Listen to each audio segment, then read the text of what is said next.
La neige tombait en silence sur le petit village de Valmont, niché dans les Alpes françaises, transformant le monde en un tableau immaculé de blanc et de gris. C'était le 23 décembre 1958, et le village s'apprêtait à célébrer Noël comme il le faisait depuis des siècles, avec des guirlandes aux fenêtres, des sapins illuminés dans les salons, et l'odeur de pain d'épices flottant dans les rues étroites.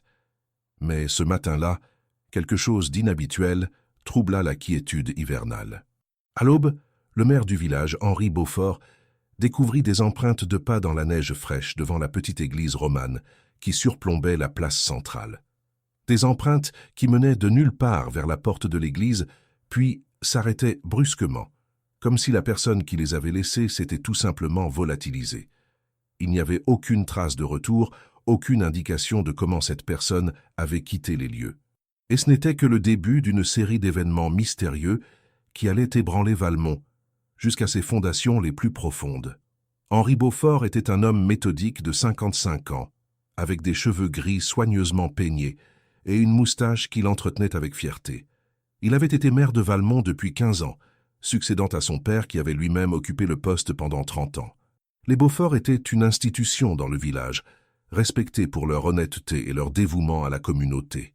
Ce matin-là, Henri était sorti tôt pour sa promenade quotidienne, emmitouflé dans son épais manteau de laine et ses bottes fourrées. La neige avait cessé de tomber vers 3 heures du matin, laissant une couche parfaite et vierge d'environ 20 centimètres. Le village dormait encore, les volets fermés, les cheminées commençant tout juste à cracher leur première fumée.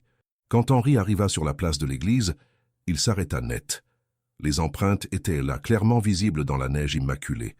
Elles commençaient au milieu de la place, comme si quelqu'un était tombé du ciel, et se dirigeaient en ligne droite vers la lourde porte en bois de l'église. Henri compta les pas, exactement 17. Les empreintes étaient profondes, suggérant une personne de taille et de poids moyen, portant ce qui semblait être des bottes ordinaires.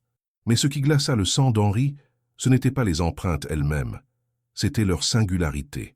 Pas de traces d'arrivée, pas de traces de départ. Juste ces 17 pas mystérieux menant à une porte qui, lorsqu'Henri la testa, était fermée à clé comme elle l'était chaque nuit. Henri fit le tour de l'église, examinant attentivement la neige de tous les côtés. Rien. Pas d'autres empreintes. Pas de traces de lutte ou de chute. Pas d'indication de comment cette personne était arrivée ou partie. Il regarda vers le clocher, se demandant si quelqu'un aurait pu descendre par là, mais c'était absurde. Le clocher n'avait pas d'accès extérieur, et de toute façon il n'y avait aucune trace dans la neige au pied des murs de pierre. C'était comme si un fantôme avait marché dans la neige, laissant des traces bien réelles, puis s'était évaporé dans l'air glacial de la nuit alpine. Le maire retourna précipitamment à la mairie, située juste de l'autre côté de la place. Il téléphona au curé du village, le père Michel Dubois, un homme jovial de 70 ans qui servait la paroisse depuis 40 ans. Le père Dubois arriva en moins de 10 minutes, encore en pantoufles sous son manteau, son souffle créant de petits nuages de vapeur dans l'air froid. « Henri, qu'est-ce qui se passe ?» demanda-t-il, essoufflé par sa marche rapide dans la neige. « Venez voir, mon père, c'est inexplicable. » Ils retournèrent ensemble sur la place. Le père Dubois examina les empreintes avec la même perplexité qu'Henri. Il sortit sa grosse clé de l'église et ouvrit la porte. À l'intérieur, tout semblait normal. Les bancs alignés, l'autel avec ses bougies éteintes, l'odeur familière d'encens et de cire. Ils cherchèrent partout, dans la sacristie, dans les confessionnaux, même dans le petit escalier en colimaçon qui menait au clocher. Rien, personne. Pas la moindre trace de présence inhabituelle. « C'est très étrange », murmura le père Dubois en se signant. « Peut-être un signe du ciel, ou peut-être quelque chose de plus terre à terre, répondit Henri, toujours pragmatique. Mais je ne comprends pas comment c'est possible. Ils ressortirent de l'église et décidèrent d'attendre que le village se réveille pour voir si quelqu'un avait vu ou entendu quelque chose d'inhabituel pendant la nuit. Henri retourna à la mairie et le père Dubois à son presbytère, tous deux troublés par ce mystère matinal. Vers 8 heures, alors que le soleil d'hiver commençait à éclairer timidement les sommets enneigés entourant Valmont, les villageois commencèrent à émerger de leurs maisons. Les enfants, excités par la neige fraîche et l'approche de Noël, sortirent pour faire des bonhommes de neige et des batailles de boules. Les commerçants ouvrirent leurs boutiques, la boulangerie de Madame Roussel avec son pain chaud et ses croissants dorés, l'épicerie de Monsieur Leblanc avec ses conserves et ses bonbons de Noël, la petite librairie-papeterie de Mademoiselle Aubert, qui vendait aussi des cartes postales du village. C'est Madame Roussel qui remarqua les empreintes en premier, alors qu'elle traversait la place pour porter des pains frais au presbytère. Elle s'arrêta intriguée, puis alla directement à la mairie pour en parler au maire. Bientôt, un petit groupe de villageois curieux se rassembla autour des empreintes mystérieuses, chacun ayant sa théorie. « C'est un miracle !» déclara Madame Petit, la vieille couturière du village. « Un ange est venu nous visiter. »« C'est ridicule !» rétorqua Monsieur Leblanc, l'épicier pragmatique. « Il doit y avoir une explication rationnelle. Quelqu'un a joué un tour. »« Mais comment ?» demanda Mademoiselle Aubert, la libraire. « Il n'y a pas de trace de départ. Comment peut-on expliquer ça ?» Le débat continua pendant toute la matinée. Henri Beaufort interrogea systématiquement tous les habitants du village, demandant si quelqu'un avait vu ou entendu quelque chose d'inhabituel pendant la nuit. Personne n'avait rien remarqué. Le village avait dormi paisiblement, bercé par le silence de la neige tombante. Puis, vers midi, quelque chose d'encore plus étrange se produisit. Monsieur Lambert, le facteur du village, découvrit un deuxième ensemble d'empreintes. Cette fois, elles menaient de la fontaine gelée au centre de la place jusqu'à la porte de la maison de Madame Berger, une veuve de 80 ans qui vivait seule avec ses 3 chats. Comme les premières, ces empreintes n'avaient ni origine ni fin apparente. Elles semblèrent simplement apparaître près de la fontaine et disparaître à la porte de Madame Berger. Le village entier fut en émoi. Maintenant, il ne s'agissait plus d'un incident isolé. Quelque chose d'étrange se passait à Valmont. Henri Beaufort décida qu'il était temps d'appeler les autorités.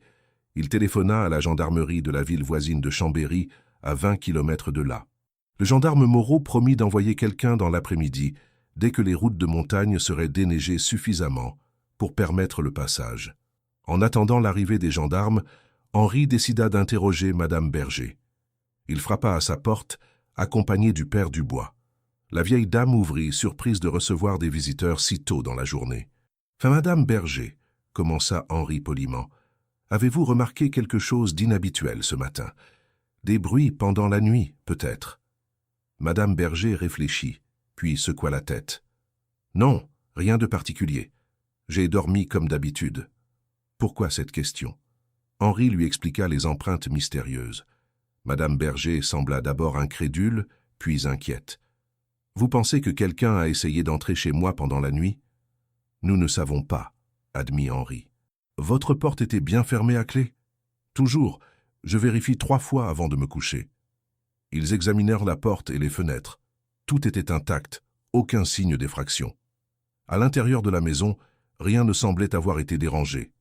Les 3 chats de Madame Berger dormaient paisiblement près du poêle, apparemment non perturbés par d'éventuels visiteurs nocturnes. L'après-midi arriva, et avec lui les gendarmes de Chambéry. Le brigadier Durand et son adjoint, le jeune gendarme Petit, arrivèrent dans leur camionnette bleue patinant légèrement sur la route enneigée. Durand était un homme solide d'une 40aine d'années, avec un visage sévère et des yeux perçants qui ne manquaient rien. Il avait servi dans la résistance pendant la guerre et était connu pour son professionnalisme et sa rigueur. Henri et le père Dubois les accueillirent et les conduisirent aux 2 ensembles d'empreintes. Durand les examina longuement, prenant des notes détaillées et des mesures précises. Il photographia les empreintes sous tous les angles avec son appareil Rolleiflex, s'assurant de capturer chaque détail. « C'est très inhabituel, » admit finalement Durand. « Je n'ai jamais rien vu de semblable, mais il doit y avoir une explication. Il y a toujours une explication. »« Vous pensez à quoi, brigadier ?» demanda Henri. « Plusieurs possibilités. Quelqu'un aurait pu marcher à reculons dans ses propres traces, créant l'illusion de traces qui disparaissent. Ou peut-être que la neige a recouvert les traces d'arrivée et de départ, ne laissant que ces segments visibles. Mais la neige a cessé de tomber vers 3 heures du matin, objecta Henri. Et ces empreintes sont clairement postérieures. Elles sont au-dessus de la couche de neige fraîche. Durand hocha pensivement la tête. Alors peut-être un canular élaboré, quelqu'un utilisant des échasses ou marchant sur des planches pour créer des traces mystérieuses. Mais même lui ne semblait pas convaincu par ses propres théories. Les empreintes étaient trop naturelles, trop normales. Elles montraient le poids normal d'une personne marchant, avec la légère compression de la neige à chaque pas. Il n'y avait rien d'artificiel dans leur apparence. Alors que Durand et son adjoint continuaient leur investigation, interrogeant les villageois et examinant chaque centimètre de neige autour des empreintes, le soir commença à tomber sur Valmont. Les lampes s'allumèrent dans les maisons, créant des rectangles de lumière dorée sur la neige blanche. Les enfants furent appelés à rentrer pour le dîner. Le village reprit son rythme quotidien, mais avec une tension sous-jacente, une inquiétude que personne ne voulait vraiment exprimer. Et puis, au moment où la nuit tombait complètement et où les premières étoiles apparaissaient dans le ciel d'encre, quelque chose d'absolument extraordinaire se produisit. Les cloches de l'église se mirent à sonner, pas le tintement régulier de l'heure, mais un carillon joyeux et mélodieux, comme pour annoncer une grande célébration. Le problème ? Personne n'était dans le clocher. Le père Dubois avait fermé l'église à clé 1 heure auparavant et était rentré au presbytère. Et les cloches de Valmont ne pouvaient être actionnées que manuellement, en tirant sur les cordes dans le clocher. Les empreintes mystérieuses n'étaient que le début. Maintenant, les cloches sonnaient toutes seules dans l'église verrouillée. Valmont était-il visité par quelque chose de surnaturel ou y avait-il une explication plus terrestre à ces événements étranges? Le son des cloches résonna dans tout le village, clair et pur dans l'air glacé de la nuit. Les villageois sortirent de leurs maisons, les uns après les autres, levant les yeux vers le clocher illuminé par la lune. Henri Beaufort et le brigadier Durand, qui dînaient ensemble à la mairie, se précipitèrent dehors, suivis de près par le jeune gendarme Petit. Le père Dubois émergea du presbytère en courant, sa soutane flottant derrière lui, la clé de l'église déjà à la main. « Je n'ai touché à rien !» cria-t-il en traversant la place enneigée. « L'église est fermée depuis 18 heures. » Ils atteignirent à la porte de l'église ensemble. Le père Dubois inséra la clé dans la serrure avec des mains tremblantes. La porte s'ouvrit avec son grincement familier. À l'intérieur, tout était sombre et silencieux. Les cloches avaient cessé de sonner aussi mystérieusement qu'elles avaient recommencé. Durand alluma sa torche électrique et balaya l'intérieur de l'église. Les bancs étaient vides, l'autel intact, pas un souffle de vie. « Le clocher, » dit Durand. « Nous devons monter au clocher. » L'escalier en colimaçon qui menait au clocher était étroit et raide, taillé dans la pierre même des murs de l'église. Durand monta en premier, sa torche projetant des ombres dansantes sur les murs anciens. Henri et le père Dubois suivirent, leur respiration créant des nuages de vapeur dans l'air froid. Le jeune gendarme Petit resta en bas, surveillant la porte d'entrée. Quand ils atteignirent le clocher, ils trouvèrent exactement ce à quoi ils s'attendaient et redoutaient. Il n'y avait personne. Les 3 cloches, baptisées Marie, Joseph et Gabriel par les ancêtres du village, pendaient immobiles dans leur cadre de bois. Les cordes qui servaient à les actionner pendaient sans mouvement, visiblement intactes et non utilisées récemment. Il n'y avait aucune trace de pas dans la fine couche de poussière qui recouvrait le sol du clocher. Aucun signe que quelqu'un était monté là depuis des jours, peut-être des semaines. « C'est impossible, » murmura le père Dubois. « Ces cloches ne peuvent pas sonner toutes seules. Il faut tirer sur les cordes. Nous les avons tous entendues. » Durand examina minutieusement les cloches et leurs mécanismes. Il chercha des fils invisibles, des dispositifs mécaniques, n'importe quoi qui pourrait expliquer comment les cloches avaient pu sonner sans intervention humaine directe. Il ne trouva rien. Absolument rien. « Brigadier, » dit Henri d'une voix basse, « vous commencez à comprendre pourquoi nous sommes si troublés ?» Durand ne répondit pas immédiatement. Il continua son examen, vérifiant chaque poutre, chaque recoin du clocher. Finalement, il se tourna vers eux, son visage sévère montrant pour la première fois une trace de perplexité. « Je ne crois pas aux fantômes ou aux miracles, » dit-il fermement. « Il y a une explication rationnelle. Nous devons simplement la trouver. » Ils redescendirent lentement l'escalier. En bas, une foule de villageois s'était rassemblée, attirés par le son des cloches. Madame Roussel, la boulangère, serrait son châle autour d'elle, les yeux écarquillés d'inquiétude. Monsieur Leblanc, l'épicier, avait amené sa famille entière. Même les enfants étaient là, excités et effrayés en même temps. « Qu'avez-vous trouvé » demanda quelqu'un dans la foule. « Rien » admit Henri. « Absolument rien. Les cloches ont sonné, mais personne n'était là pour les faire sonner. » Un murmure parcourut la foule. Certains se signèrent, d'autres échangèrent des regards nerveux. La vieille Madame Petit parla d'une voix tremblante. « C'est comme l'histoire que ma grand-mère racontait. Il y a 100 ans, en 1858, Le village a vécu des événements similaires, des événements étranges pendant la période de Noël, des lumières inexplicables, des sons mystérieux. Et puis quoi? Demanda quelqu'un. Et puis, ils ont trouvé le corps, termina Madame Petit d'une voix à peine audible. Un homme était mort dans la neige près de l'église. Personne ne savait qui il était, ni d'où il venait. Un silence lourd tomba sur la foule. Henri leva une main apaisante. Ce sont de vieilles histoires, des légendes. Nous ne devons pas nous laisser emporter par la superstition. Le brigadier Durand et moi allons découvrir ce qui se passe vraiment. Mais même lui ne semblait pas entièrement convaincu par ses propres paroles. Quelque chose d'inexplicable se passait à Valmont et personne ne savait comment l'arrêter. Cette nuit-là, Durand et son adjoint décidèrent de rester au village plutôt que de retourner à Chambéry. Henri leur offrit des chambres à la mairie qui servaient occasionnellement d'auberge pour les visiteurs. Durand organisa une surveillance nocturne, lui-même et Petit se relaieraient pour surveiller la place et l'église, espérant attraper quiconque était responsable de ces mystères. Henri rentra chez lui vers 22 heures, épuisé par cette journée extraordinaire. Sa femme, Marcelle, l'attendait avec une soupe chaude et du pain frais. Elle était une femme pratique de 50 ans, avec des cheveux gris attachés en chignon et des yeux bleus pétillants d'intelligence.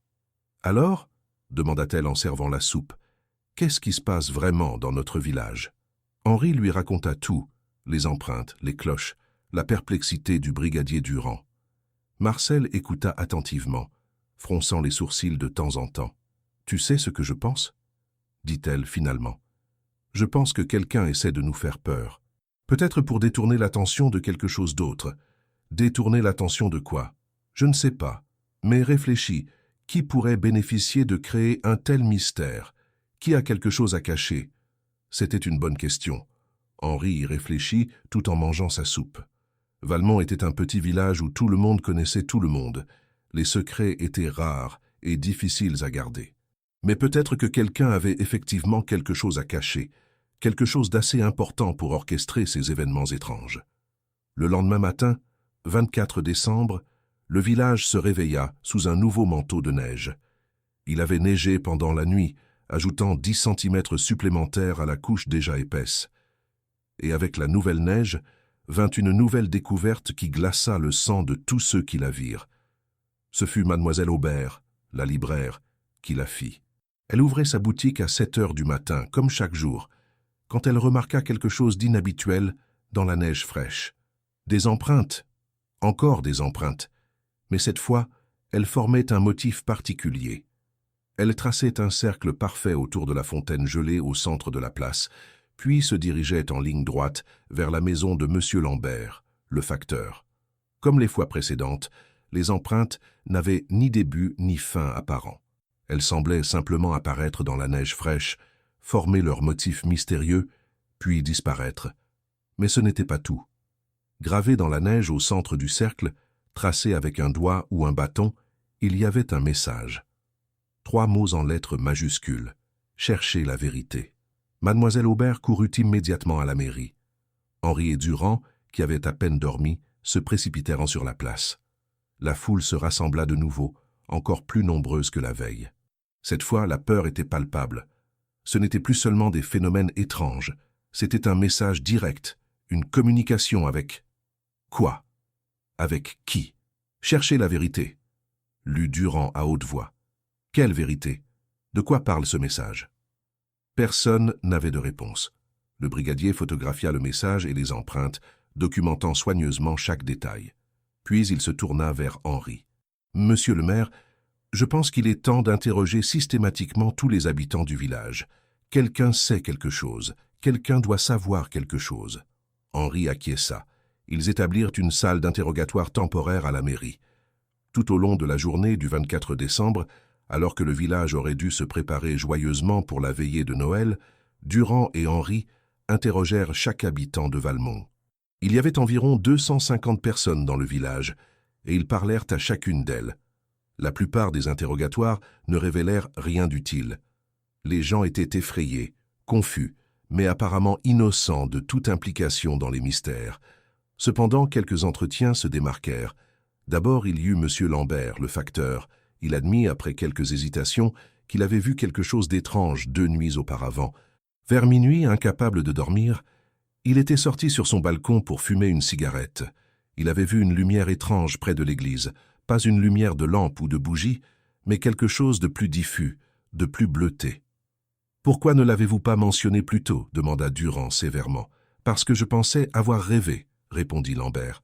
« Ou peut-être que c'était juste le reflet de la lune sur la neige. Je ne voulais pas avoir l'air fou. » Ensuite, il y eut Madame Berger, la vieille veuve aux 3 chats.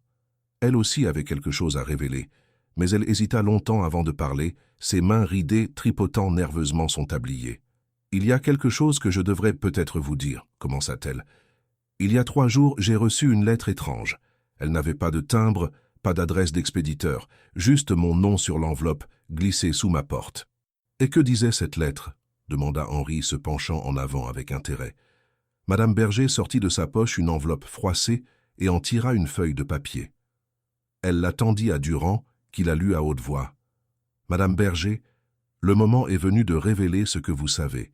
Le secret que vous gardez depuis si longtemps doit être partagé. Si vous ne parlez pas, d'autres signes viendront. La vérité doit être connue avant que la nouvelle année ne commence. » Durand leva les yeux du papier. « De quel secret parle cette lettre, Madame Berger ?» La vieille dame sembla se replier sur elle-même, comme si elle voulait disparaître. Ses yeux se remplirent de larmes. « Je ne peux pas. J'ai promis.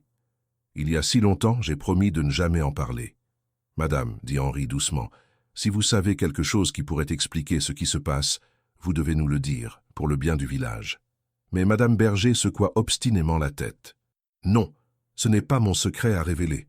Je suis désolé. » Ni Durand ni Henri ne purent la convaincre d'en dire plus. Elle quitta la mairie en pleurant silencieusement, laissant les 2 hommes encore plus perplexes qu'avant. Un message dans la neige commandant de chercher la vérité. Une lumière mystérieuse près de l'église. Et maintenant, un secret gardé par une vieille dame depuis des décennies. Les mystères de Valmont s'approfondissaient, et personne ne savait où tout cela menait. L'après-midi du 24 décembre s'écoula dans une atmosphère de tension croissante. Les préparatifs habituels pour la veillée de Noël, la messe de minuit, les réveillons en famille, les cadeaux sous le sapin, furent éclipsés par le mystère qui enveloppait le village. Les enfants sentaient l'anxiété de leurs parents et se tenaient tranquilles, leur excitation habituelle de la veille de Noël tempérée par une inquiétude qu'ils ne comprenaient pas tout à fait. Henri et Durand décidèrent de faire des recherches dans les archives du village. Si, comme l'avait suggéré Madame Petit, des événements similaires s'étaient produits 100 ans auparavant, peut-être trouveraient-ils des réponses dans les vieux registres. Ils passèrent plusieurs heures dans la cave poussiéreuse de la mairie, fouillant parmi les boîtes de documents jaunis. Ce fut Henri qui trouva finalement quelque chose d'intéressant. Dans un registre daté de décembre 1858, il découvrit une série d'entrées décrivant des événements inexplicables survenus pendant la période de Noël. Les descriptions étaient remarquablement similaires à ce qui se passait maintenant. Des empreintes mystérieuses dans la neige, des sons étranges provenant de l'église, une atmosphère générale d'inquiétude dans le village. « Écoutez ça » dit Henri, en lisant le registre à la lumière d'une ampoule nue. Le 28 décembre 1858, le corps d'un homme fut découvert dans la neige près de l'église. L'homme fut identifié comme étant Jean-Baptiste Moreau, âgé de 35 ans, originaire de Lyon. La cause de la mort fut déterminée comme étant l'exposition au froid, mais les circonstances de sa présence à Valmont restèrent mystérieuses.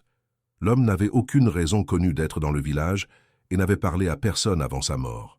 « Continuez », dit Durand, captivé. Henri tourna la page. « Voici quelque chose d'intéressant.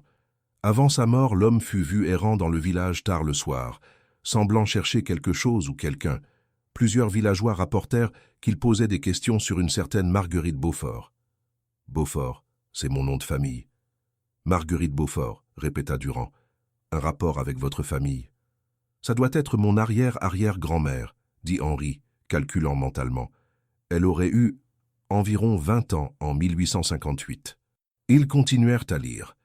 L'histoire qui émergea des vieux registres était troublante. Jean-Baptiste Moreau était apparemment venu à Valmont spécifiquement pour voir Marguerite Beaufort. Mais pourquoi?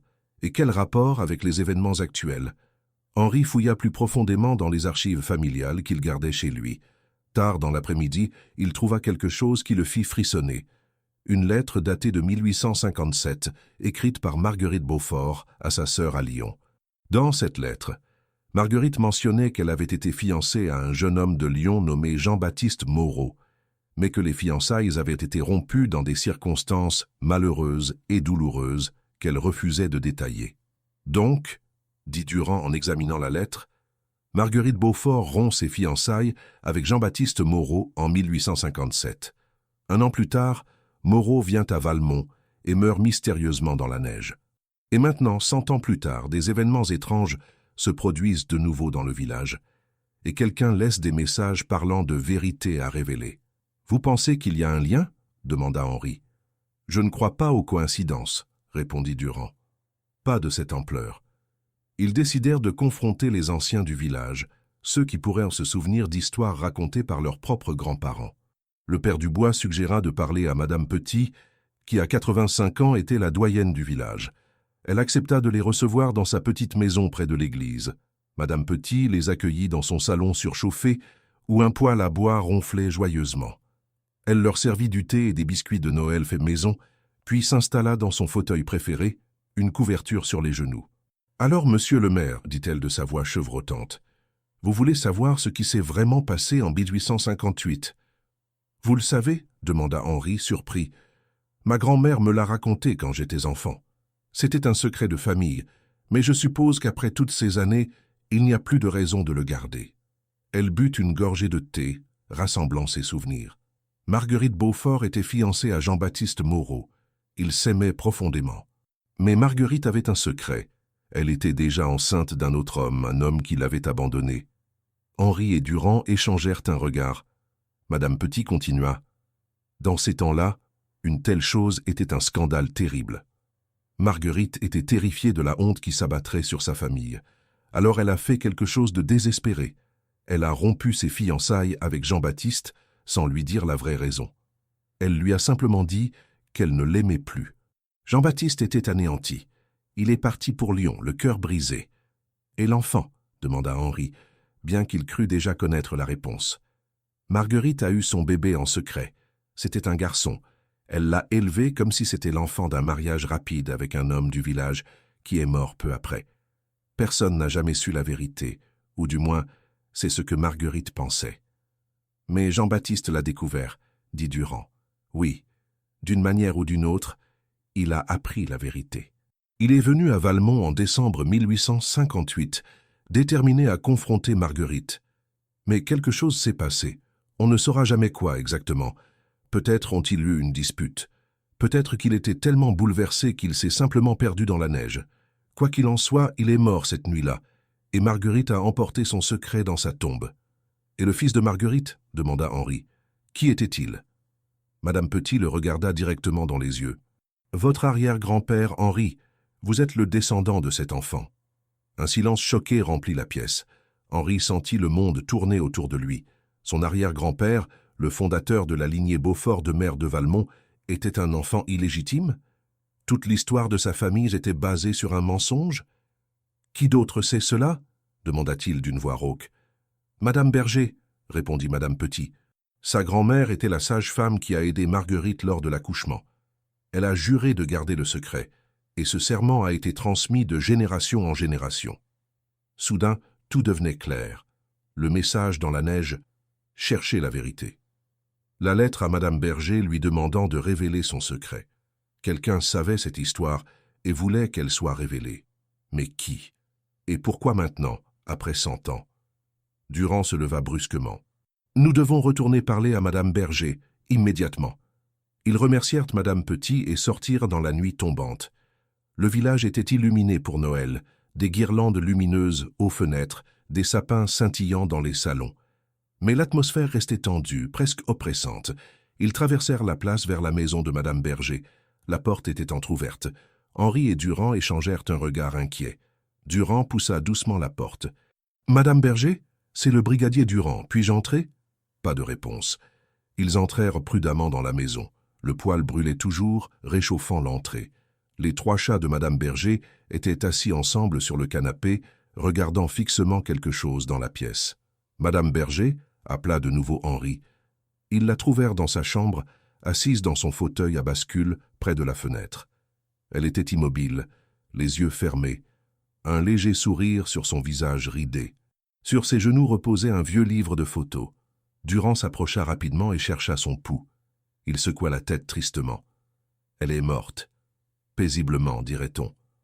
Probablement son cœur. Henri se sentit mal. Madame Berger, gardienne du secret pendant toute sa vie, était morte l'après-midi même où ce secret avait été révélé. Était-ce une coïncidence? Ou y avait-il quelque chose de plus? Il regarda le livre de photos sur ses genoux. C'était un vieil album familial. La dernière page était ouverte, montrant une photo jaunie datant du début du siècle. La photo montrait une jeune femme tenant un bébé. Au dos de la photo, quelqu'un avait écrit « Marguerite et son fils, 1858 ». Elle savait, murmura Henri. Elle a toujours su, et elle a emporté son secret jusqu'à la fin. Durand appela le médecin du village, le docteur Arnaud, qui arriva rapidement. Après un examen, il confirma que Madame Berger était décédée d'une crise cardiaque, probablement provoquée par le stress et l'émotion des derniers jours. Il n'y avait rien de suspect dans sa mort, juste une vieille dame dont le cœur avait finalement cédé. Mais pour Henri et Durand, c'était une pièce de plus dans un puzzle de plus en plus complexe. Les mystères continuaient à s'accumuler, les empreintes inexplicables, les cloches sonnant toutes seules, les messages dans la neige, et maintenant la mort de la dernière gardienne d'un secret vieux de 100 ans. Le secret de famille était révélé. Henri Beaufort descendait d'un enfant illégitime, et toute l'histoire de sa famille était basée sur un mensonge. Mais qui orchestrait ces révélations? Et quel était le but final de cette étrange campagne de vérité? La nouvelle de la mort de Madame Berger se répandit rapidement dans le village. Bien qu'elle soit décédée de cause naturelle, sa mort ajoutait une couche supplémentaire de mystère et d'inquiétude à l'atmosphère déjà tendue de Valmont. Certains villageois commençaient à parler de malédiction, d'esprits vengeurs du passé revenant réclamer justice pour de vieux torts. Le père Dubois prépara une veillée funèbre pour Madame Berger, qui aurait lieu après la messe de minuit de Noël. C'était inhabituel, mais les circonstances l'étaient également. Le village entier viendrait rendre hommage à la doyenne qui les avait quittés. En attendant, Durand et Henri poursuivirent leur enquête. Ils savèrent maintenant la vérité sur le passé, mais cela ne répondait pas à la question la plus importante. Qui créait ces phénomènes mystérieux dans le présent? Qui connaissait l'histoire de Marguerite et Jean-Baptiste? Et pourquoi voulait-il que cette vérité soit révélée maintenant, après un siècle de silence? Durand dressa une liste de tous ceux qui auraient pu avoir accès à cette information historique. Il y avait Madame Petit, bien sûr, mais à 85 ans, et avec sa mobilité limitée, elle semblait une suspecte improbable pour créer des empreintes mystérieuses dans la neige ou faire sonner les cloches de l'église. Madame Berger elle-même aurait pu être impliquée, mais sa mort semblait éliminer cette possibilité. Il doit y avoir quelqu'un d'autre, dit Durand en examinant sa liste dans le bureau de la mairie. Quelqu'un qui a découvert l'histoire d'une manière ou d'une autre et a décidé de l'utiliser. Mais dans quel but? Demanda Henri, encore secoué par les révélations sur son propre héritage. Qu'est-ce que quelqu'un gagnerait à révéler un secret vieux de 100 ans? C'est à ce moment qu'un détail frappa Durand. « Henri, qui hérite si vous démissionnez de votre poste de maire ?» Henri fronça les sourcils. « Pourquoi démissionnerais-je » Le scandale. Si l'histoire de votre famille devient publique, que toute votre lignée est basée sur un mensonge, que votre arrière-grand-père était illégitime, cela pourrait ruiner votre réputation. Vous pourriez être forcé de démissionner par la pression publique. Je suppose que ce serait mon adjoint, Georges Renard, mais Georges est un homme bon, il n'aurait jamais... En êtes-vous sûr? Interrompit Durand. Qu'est-ce que vous savez vraiment de lui? Henri réfléchit. Georges Renard avait été son adjoint pendant 5 ans. C'était un homme d'une quarantaine d'années, arrivé à Valmont d'Annecy après avoir perdu son emploi dans une entreprise textile. Il s'était rapidement intégré dans la communauté, se portant volontaire pour diverses tâches municipales. Henri l'avait nommé adjoint sur la recommandation de plusieurs villageois qui appréciaient son dévouement. Georges a accès à toutes les archives municipales, réalisa soudainement Henri. Il aurait pu trouver les vieux registres, lire sur les événements de 1858, et il aurait pu apprendre l'histoire de Marguerite d'une manière ou d'une autre, termina Durand. Où est-il en ce moment? Je ne sais pas. Je ne l'ai pas vu depuis ce matin. Durand se leva rapidement. « Nous devons le trouver, maintenant. » Ils sortirent de la mairie et se mirent à chercher Georges Renard. Le jeune gendarme Petit fut envoyé vérifier la maison de Renard, une petite maison louée à la périphérie du village. Durand et Henri interrogèrent les villageois, demandant si quelqu'un avait vu l'adjoint du maire. Ce fut M. Leblanc, l'épicier, qui leur donna leur première piste. « J'ai vu Renard vers 15 heures. Il achetait des provisions, du pain, du fromage, du vin. Il a dit qu'il allait passer la soirée seul, qu'il ne se sentait pas bien. » Mais quand le gendarme Petit revint de la maison de Renard, il rapporta que la maison était vide. Plus intéressant encore, il avait trouvé des traces récentes d'activité dans le grenier, des cartons ouverts contenant de vieux livres et documents, une lampe à huile encore chaude, des notes griffonnées sur des bouts de papier. « Il faisait des recherches », dit Petit en tendant à Durand un des papiers trouvés dans le grenier. « Regardez ça. » C'était une chronologie détaillée des événements de 1858, avec des notes sur Marguerite Beaufort et Jean-Baptiste Moreau. Il y avait aussi un arbre généalogique de la famille Beaufort, soigneusement tracé, remontant jusqu'à Marguerite. Et au bas de la page, souligné 3 fois, « La vérité doit être connue. » « C'est lui, » dit Durand avec certitude. « Renard est derrière tout ça. Mais où est-il maintenant ?» La réponse vint d'une source inattendue. Mademoiselle Aubert, la libraire, courut vers eux sur la place, le visage rouge d'excitation et d'essoufflement. « J'ai vu quelqu'un !» cria-t-elle. « Dans l'église. J'étais en train de fermer ma boutique et j'ai vu une lumière bouger à l'intérieur de l'église. Le père Dubois est au presbytère, donc ce n'est pas lui. » Durand, Henri et Petit se précipitèrent vers l'église. La porte était déverrouillée. À l'intérieur, ils virent effectivement une lumière vacillante, une lanterne apparemment, qui bougeait dans la nef. Durand alluma sa torche électrique. « Renard! Police! Montrez-vous !» La lumière cessa de bouger. Puis une voix résonna dans l'église, amplifiée par l'acoustique des voûtes de pierre. « Je me montrerai, brigadier, mais d'abord vous devez écouter ce que j'ai à dire. » Georges Renard émergea de l'ombre près de l'autel. Il tenait une lanterne dans une main et dans l'autre, une liasse de papier. Il avait l'air épuisé, émacié, avec des cernes profonds sous les yeux. Mais son expression était déterminée, presque fanatique. « Renard, » dit Henri, essayant de garder sa voix calme, « qu'est-ce que vous faites?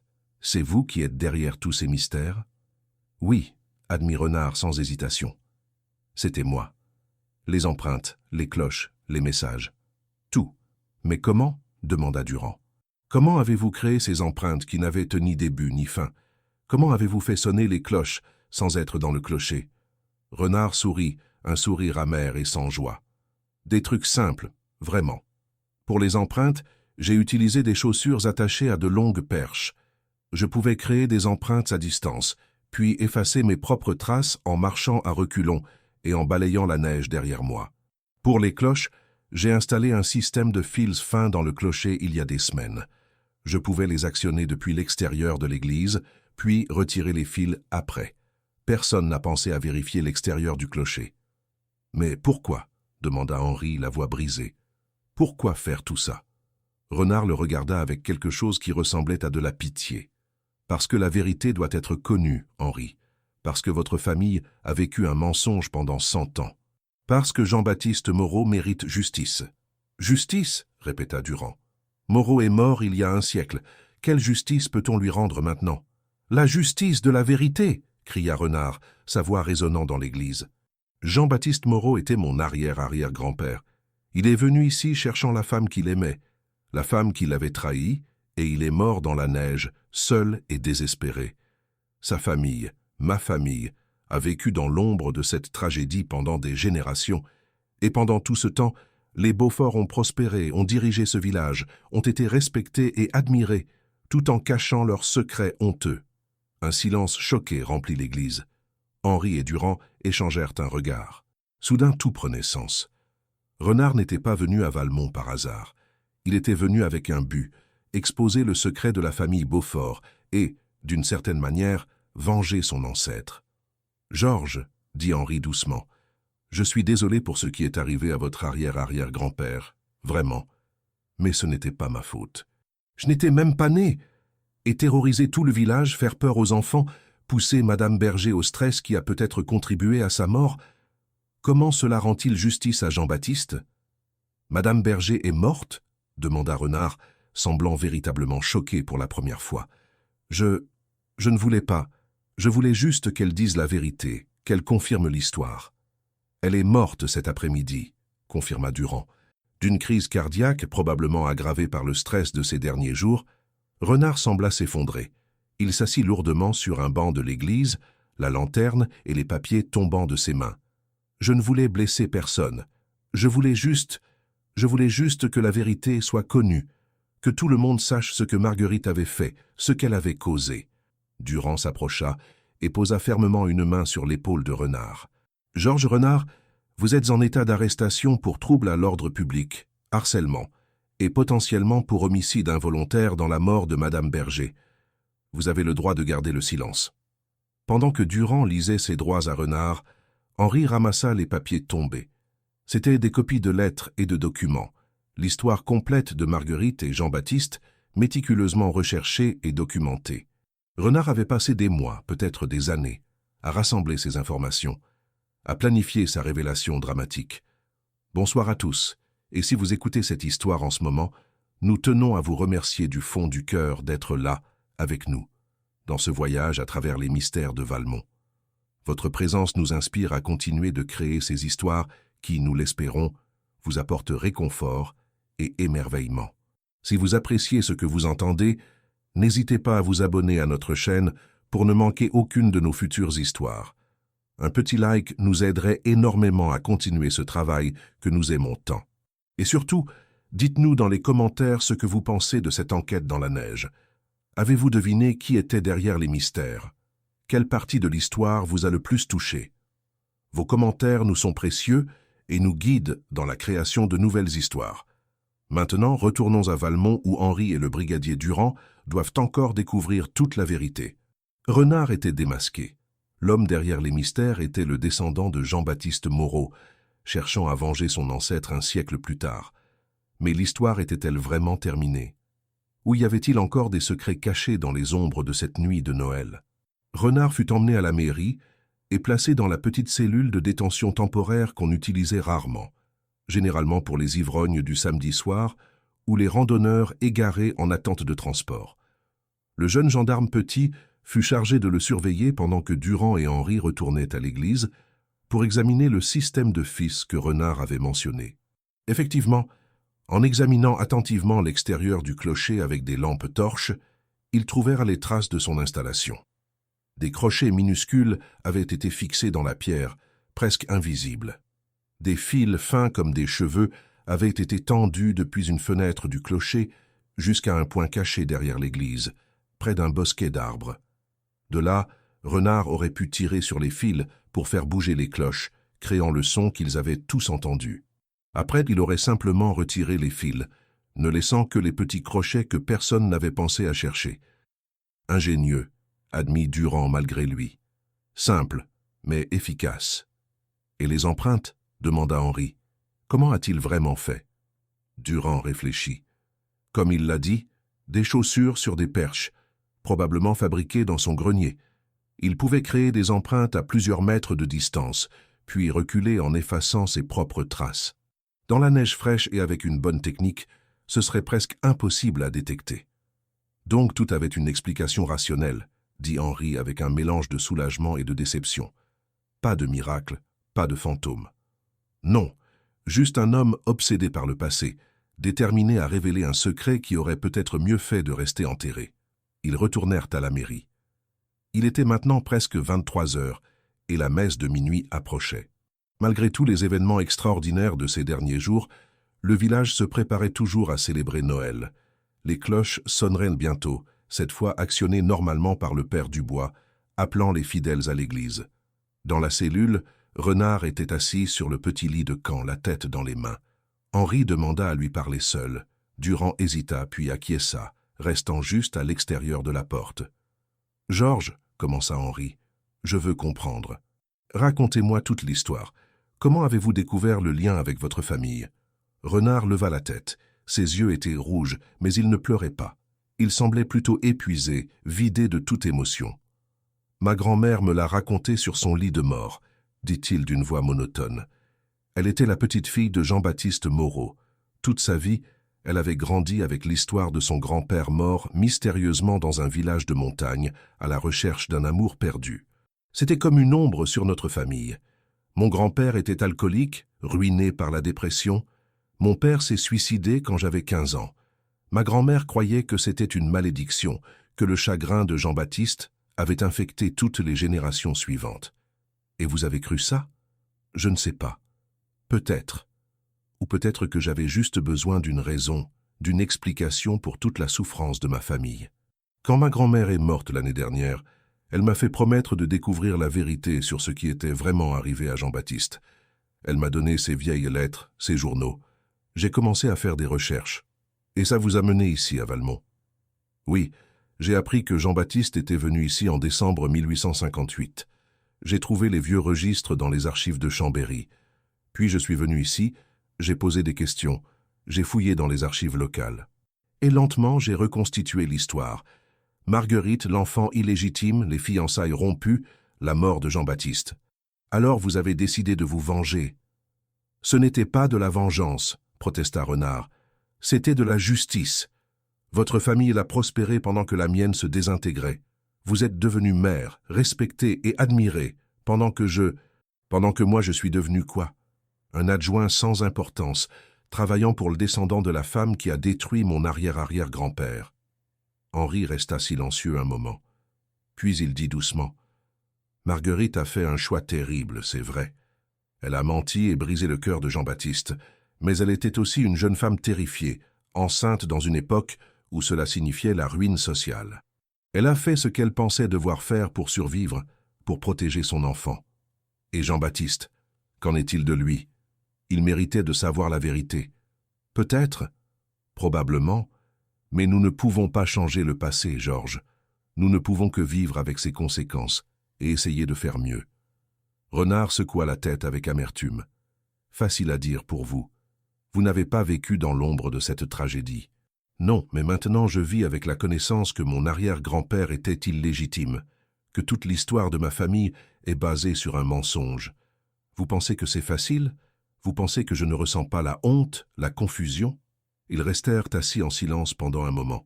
Dehors, les premières notes des cloches de l'église commencèrent à sonner, appelant les villageois à la messe de minuit. « Qu'allez-vous faire maintenant » demanda Renard. « Vous allez dire à tout le monde la vérité sur votre famille ?»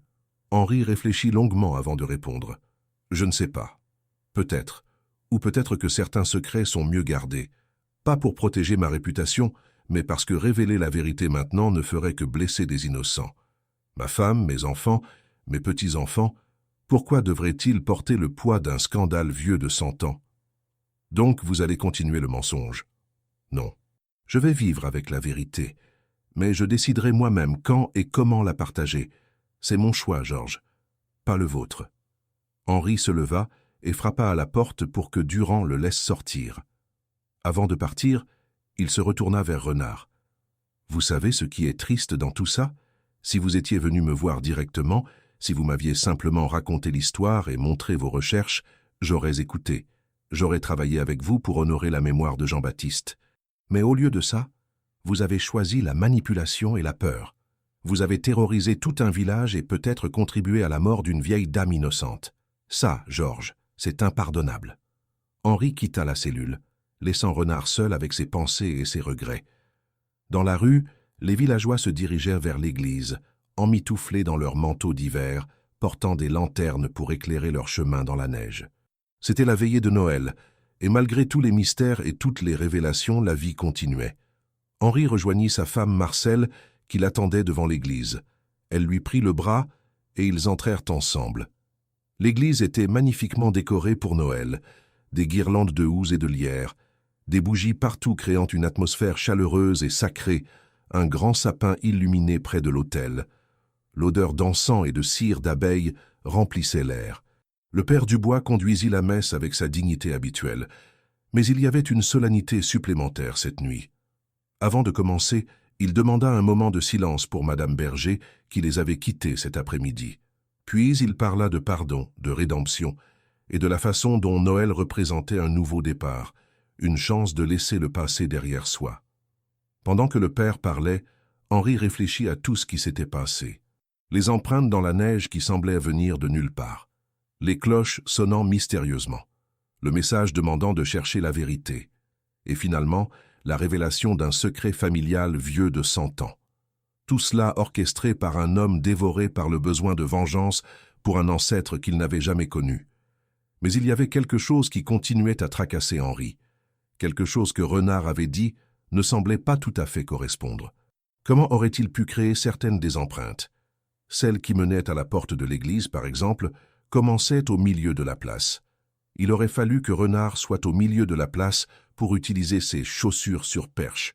Mais alors comment aurait-il pu partir sans laisser ses propres traces? Henri se retourna discrètement et chercha Durand du regard. Le brigadier était assis plusieurs rangées derrière lui. Henri lui fit un petit signe, et Durand vint le rejoindre après la communion. « Quelque chose ne va pas » murmura Durand. « Peut-être. Les premières empreintes, celles qui menaient à l'église, Renard a dit qu'il utilisait des chaussures sur des perches. Mais pour créer ces empreintes, il aurait dû être au milieu de la place. Comment aurait-il pu partir sans laisser de traces? » Durand fronça les sourcils. « Vous avez raison, je n'y avais pas pensé. À moins qu'il n'ait eu un complice. Ou à moins que, dit lentement Henri, il n'ait pas créé toutes les empreintes. » Ils se regardèrent, une nouvelle possibilité émergeant. Et si Renard n'était responsable que de certains des phénomènes mystérieux? Et si quelqu'un d'autre, ou quelque chose d'autre, était impliqué?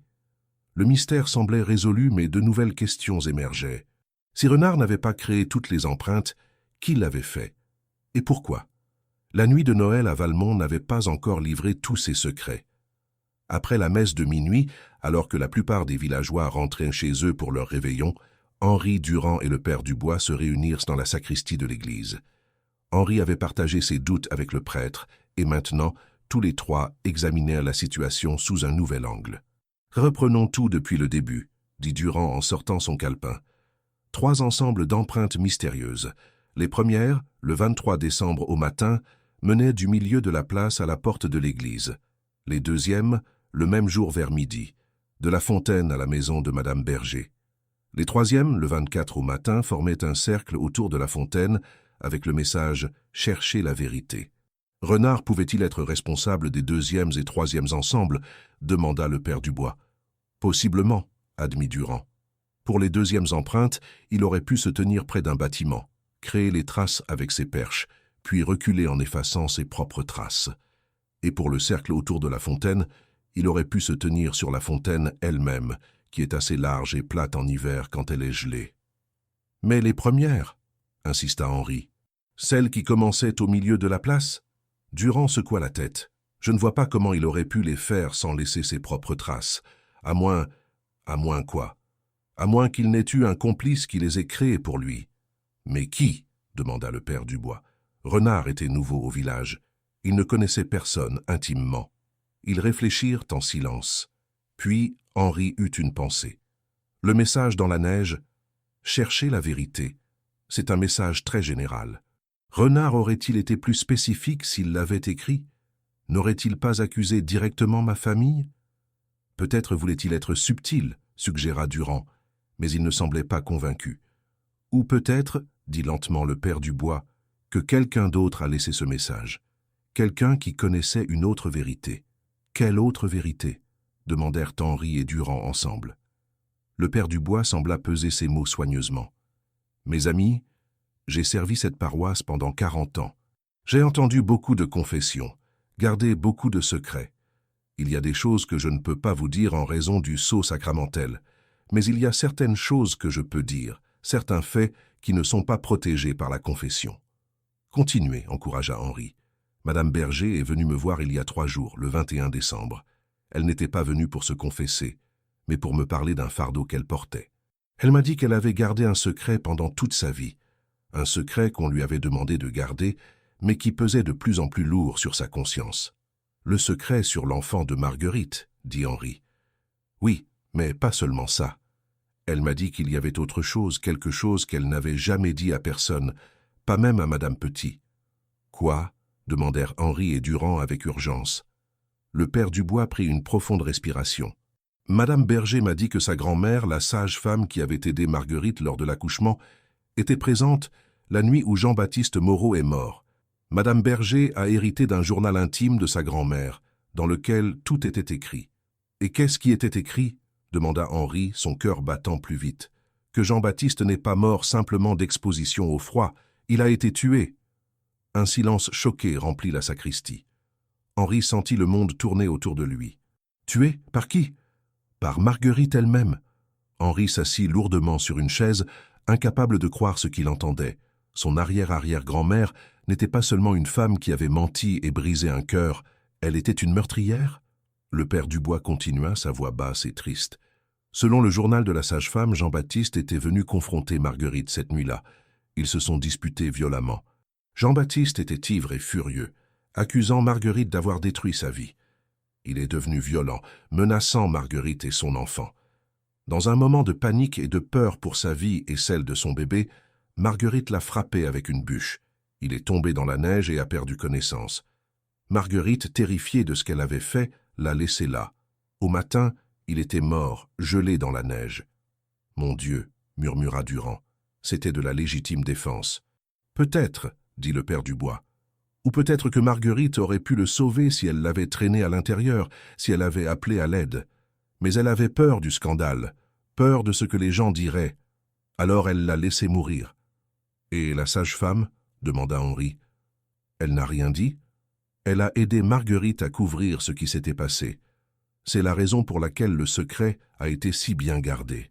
Ce n'était pas juste un enfant illégitime qu'elle cachait, c'était un meurtre, ou du moins une mort qu'on aurait pu empêcher. » Henri se leva et marcha vers la fenêtre de la sacristie, regardant la neige qui recommençait à tomber doucement. « Donc, mon arrière-arrière-grand-mère était une meurtrière, et toute ma famille, pendant 100 ans, a été bâtie sur ce crime. Ou sur un acte de légitime défense désespérée, dit doucement le père Dubois. Nous ne connaîtrons jamais toute la vérité de cette nuit. Le journal de la sage-femme, dit Durand soudainement. Il existe toujours, Madame Berger l'avait. Elle m'a dit qu'elle l'avait détruit après l'avoir lu, répondit le père Dubois. Elle avait trop peur de ce qui pourrait arriver si quelqu'un d'autre le trouvait. Mais elle m'a demandé si elle devait révéler la vérité avant de mourir. Je lui ai dit que c'était à elle de décider, que je ne pouvais pas faire ce choix pour elle. Et maintenant elle est morte, emportant le secret avec elle, dit Henri. Sauf que nous le savons maintenant. Oui, confirma le père Dubois. Mais qui d'autre le sait? C'est la question. Durand réfléchit à haute voix. Si Renard avait su que Marguerite avait tué son arrière-arrière-grand-père, il aurait sûrement mentionné ça. Cela aurait été sa plus grande accusation contre votre famille, Henri. Mais il n'en a jamais parlé. Il ne savait donc probablement pas. Donc qui a créé les premières empreintes? Demanda Henri. Et qui a écrit « Cherchez la vérité » ? Madame Berger elle-même, suggéra le père Dubois, dans un effort pour révéler le secret avant de mourir? Mais elle était âgée et fragile, objecta Durand. Comment aurait-elle pu sortir dans la neige au milieu de la nuit pour créer ces empreintes? Peut-être qu'elle avait de l'aide, dit Henri lentement. Le père, vous avez dit qu'elle était venue vous voir le 21 décembre. C'était 2 jours avant les premières empreintes. Lui avez-vous donné des conseils? Le père Dubois sembla mal à l'aise. Je lui ai dit que la vérité libérait toujours, même si elle faisait mal au début. Je lui ai dit que peut-être il était temps que les secrets du passé soient révélés pour que le village puisse enfin guérir. Alors peut-être qu'elle a décidé de le faire, dit Henri, mais pas directement. Elle était trop vieille, trop faible. Alors elle a trouvé un moyen indirect. Les empreintes mystérieuses, les signes étranges, elle voulait attirer l'attention, créer une atmosphère de mystère qui forcerait les gens à poser des questions, à chercher la vérité. Mais comment aurait-elle créé les empreintes? Insista Durand. Peut-être qu'elle ne l'a pas fait, dit Henri. Peut-être que quelqu'un d'autre les a créées pour elle. À ce moment précis, ils entendirent un bruit à l'extérieur de la sacristie. Durand ouvrit rapidement la porte et sortit dans l'église. Là, près de l'entrée principale, se tenait une silhouette sombre. « Qui est là ?» cria Durand, sa main allant instinctivement vers son arme de service. La silhouette avança dans la lumière des bougies. C'était mademoiselle Aubert, la libraire. Elle portait son manteau d'hiver et tenait quelque chose dans ses mains, un livre ancien relié de cuir marron. « Pardonnez-moi, » dit-elle d'une voix tremblante, « je ne voulais pas vous espionner. Mais j'ai entendu ce que vous disiez, et je pense que je dois vous montrer quelque chose. » Elle s'approcha et leur tendit le livre. « C'est le journal de ma grand-mère. Elle était amie proche de Madame Berger et Madame Berger lui avait confié certaines choses au fil des ans. Ma grand-mère a tout écrit dans ce journal. Je l'ai trouvé après sa mort il y a 10 ans, mais je n'ai jamais su quoi en faire, jusqu'à maintenant. Durand prit le journal et commença à le feuilleter. Les pages étaient couvertes d'une écriture soignée et démodée. Il lut quelques passages à haute voix. 15 décembre 1948. Marguerite Berger m'a confié aujourd'hui le plus grand secret de sa vie. Sa grand-mère, la sage-femme, lui avait raconté l'histoire vraie de la mort de Jean-Baptiste Moreau. Marguerite porte ce fardeau depuis toujours. Elle dit que parfois, la nuit, elle entend les pas de Marguerite Beaufort dans la neige, marchant vers l'église pour demander pardon. Henri frissonna. Les empreintes dans la neige, la légende d'un fantôme. Et maintenant, cette révélation. Mademoiselle Aubert, dit Durand, connaissez-vous toute l'histoire? Savez-vous ce qui s'est vraiment passé en 1858? Oui, murmura-t-elle.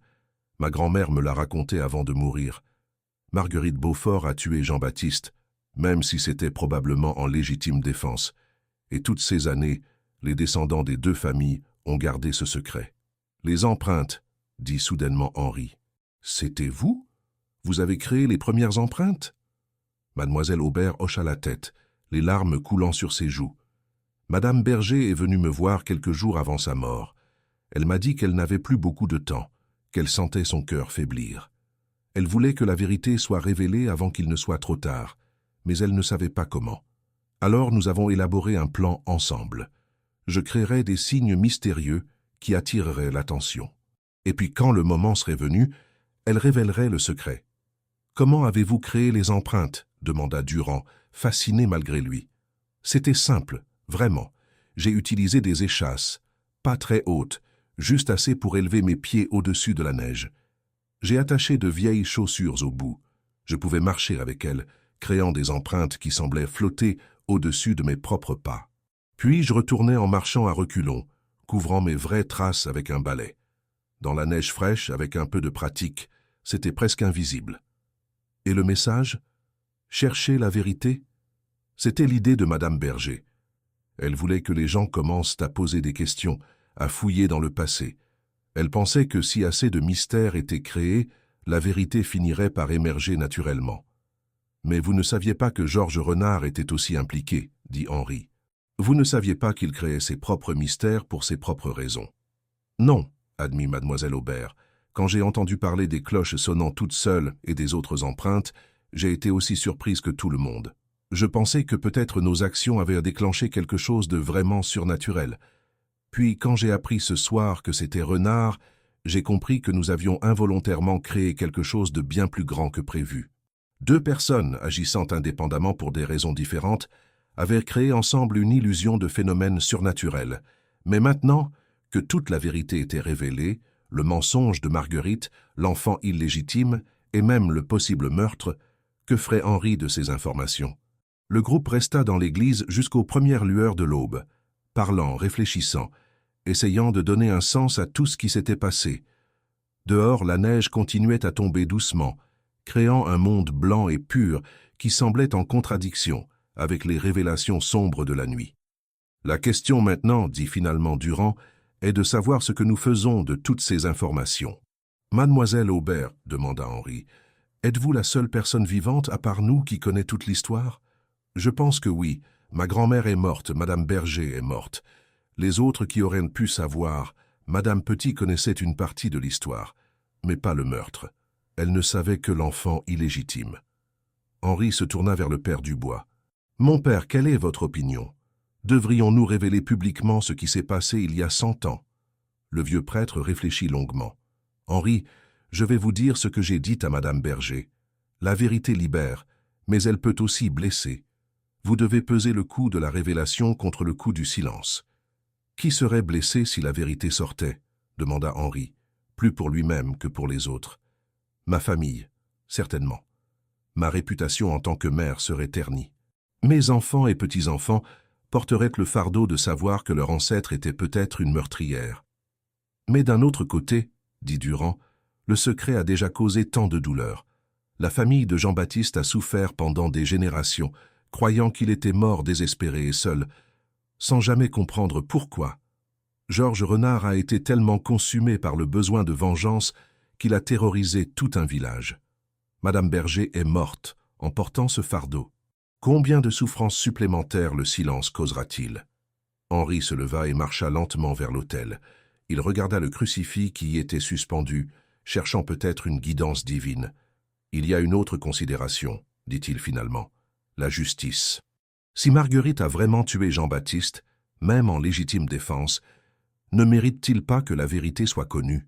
Ne mérite-t-il pas d'être reconnu non pas comme un homme qui est mort bêtement dans la neige, mais comme une victime? Mais Marguerite ne peut plus être jugée, objecta mademoiselle Aubert. Elle est morte depuis longtemps. Quel but servirait de révéler son crime maintenant? La reconnaissance, répondit Henri. Pour Jean-Baptiste, pour sa famille, pour tous ceux qui ont souffert sans savoir la vérité, c'est peut-être la seule justice que nous pouvons encore leur offrir. Le silence tomba de nouveau sur le groupe. Chacun était perdu dans ses propres pensées, pesant les arguments pour et contre. Finalement, Durand prit la parole. « Henri, puis-je faire une suggestion? Vous êtes le maire de ce village.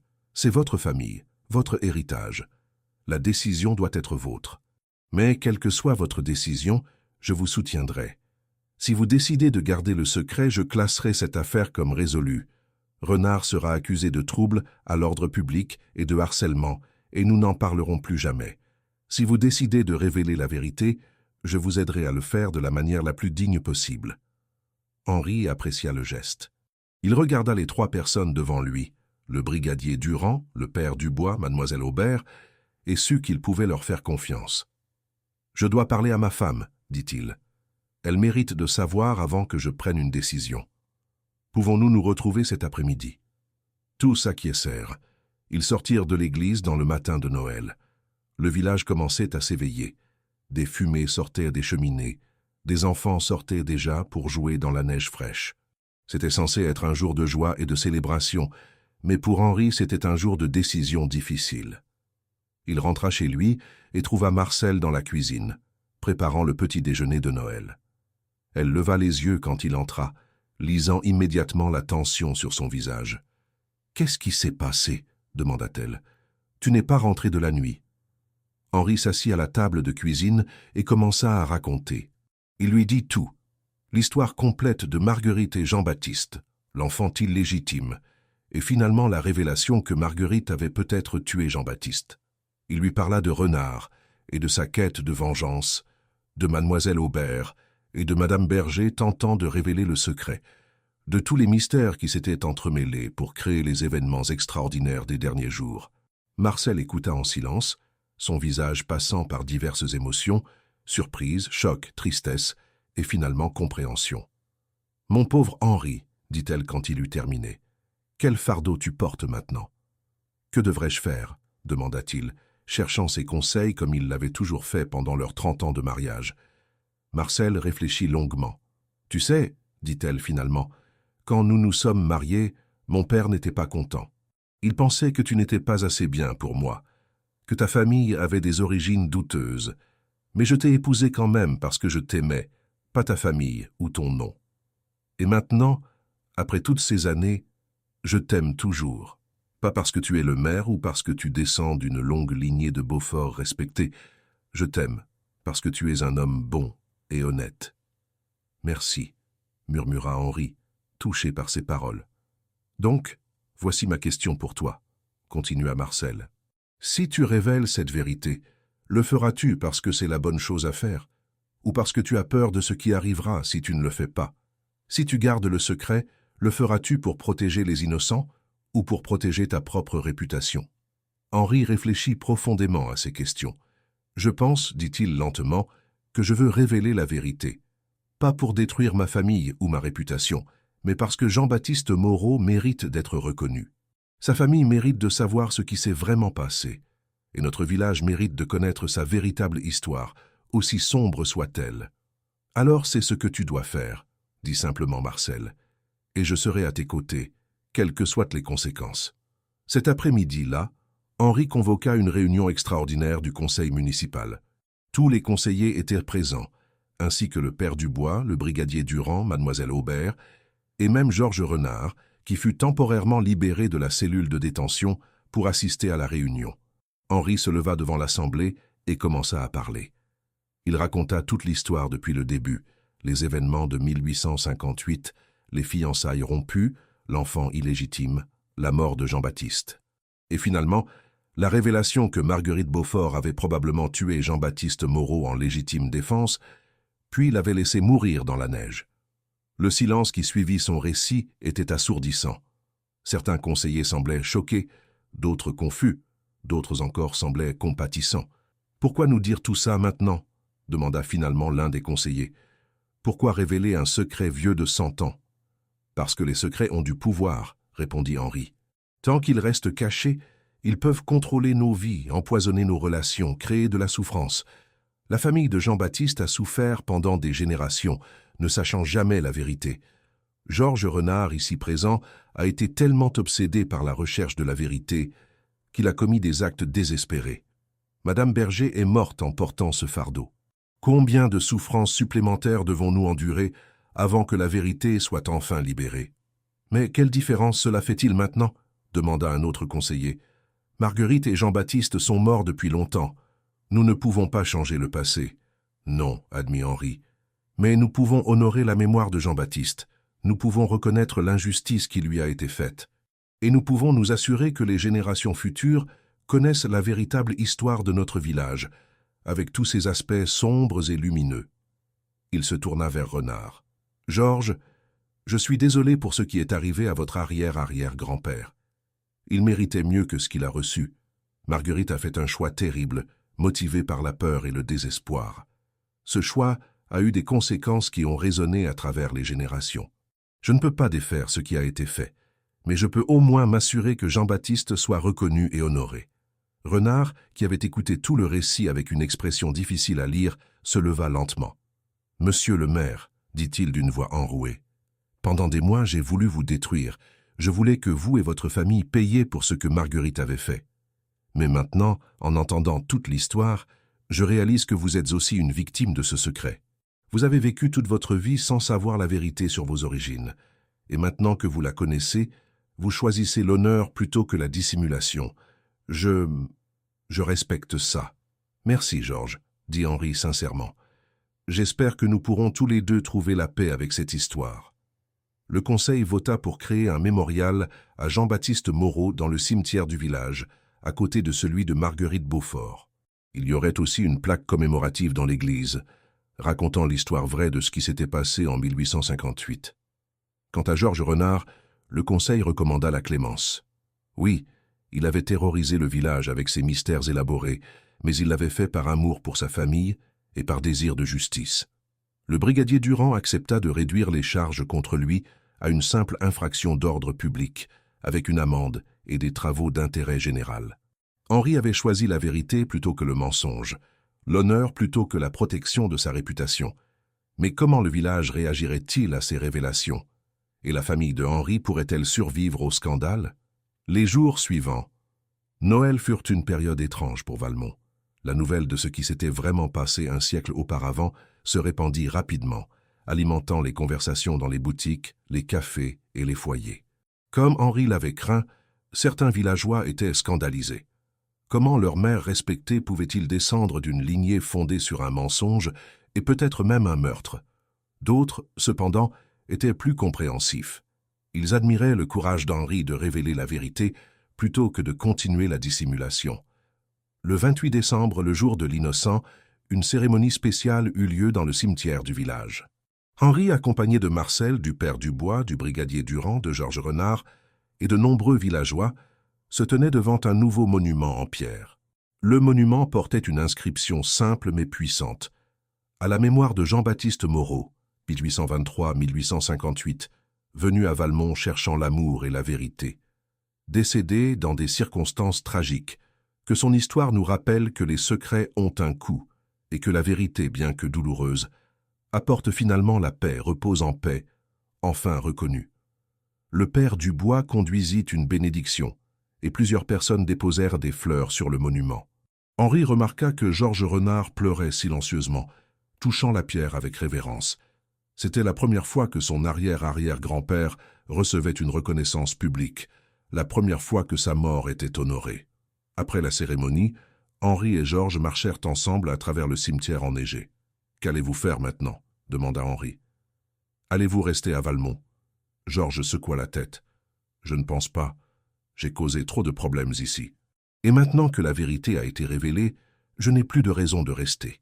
Je vais probablement retourner à Annecy, essayer de reconstruire ma vie. Je suis désolé que ça se termine comme ça. Dans d'autres circonstances, vous auriez fait un excellent adjoint au maire. Peut-être, ou peut-être que j'étais trop aveuglé par le passé pour être utile au présent. » Georges s'arrêta et se tourna vers Henri. « Monsieur le maire, puis-je vous demander quelque chose? Pourquoi l'avez-vous fait? Pourquoi révéler la vérité alors que vous auriez pu simplement garder le secret ?» Henri réfléchit à la question. « Parce que j'ai réalisé quelque chose pendant toute cette affaire. Les secrets, même gardés avec de bonnes intentions, finissent par empoisonner tout ce qu'ils touchent. Marguerite a gardé son secret pour protéger son enfant et elle-même, mais ce secret a créé une ombre qui a plané sur nos deux familles pendant 100 ans. Je ne voulais pas perpétuer ça. Je voulais que mes enfants et petits-enfants vivent dans la lumière de la vérité, pas dans l'ombre du mensonge. C'est courageux, dit Georges. Je ne sais pas si j'aurais pu faire la même chose. Le courage n'est pas l'absence de peur, Georges.